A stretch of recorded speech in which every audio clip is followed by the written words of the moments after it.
Let me just pick up just briefly on the corridor. I don't know if we'll get into it more, but look, the November 2020 trilateral agreement that was signed by Armenia, Azerbaijan, and Russia had a host of different issues, including keeping the Lachin corridor open, which was an obligation by Azerbaijan, which the U.S.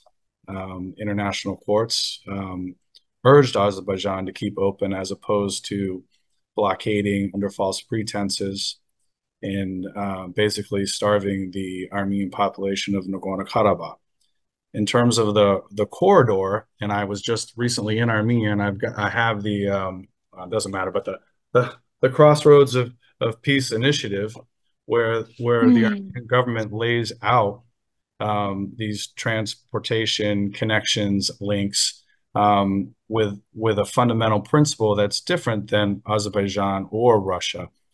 Armenia is saying, yes, let's have transportation links, but in terms of the infrastructure, it will be controlled by each country within its sovereign territory.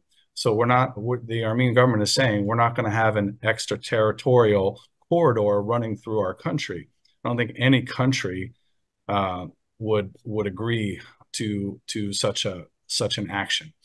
And I know there's this Thursday there's a presidential debate. Everyone's looking forward to it, I'm sure. But I would imagine that even Mr. Trump and Mr. Biden would agree on this one that you're not going to have an extraterritorial corridor going through your country. But let me just pick up overall on the peace process. My takeaway from, and I was just there 2 weeks ago, my takeaway from meetings with the Armenian government is that they are committed to this peace process.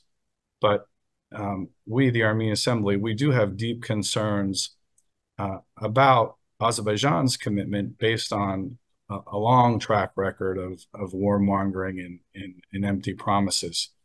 And including, and let me just highlight we talked about the November 2020 agreement.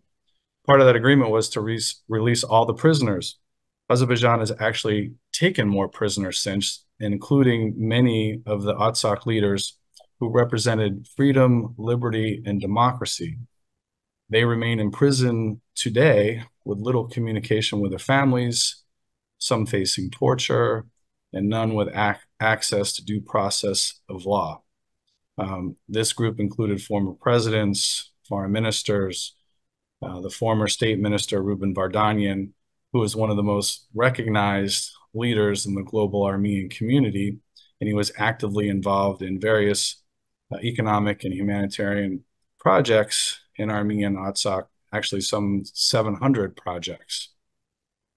In April of this year, in protest of his illegal incarceration, he started a 21-day hunger strike. No one really knew about it in April, but we found out later.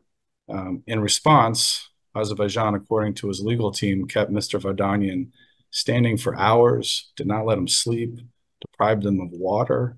And so there's been a formal complaint of torture filed with the UN Special Rapporteur of Torture just a few weeks ago. I mean, it's really hard to imagine having a true peace with Azerbaijan when it continues to hold political prisoners, hostages essentially.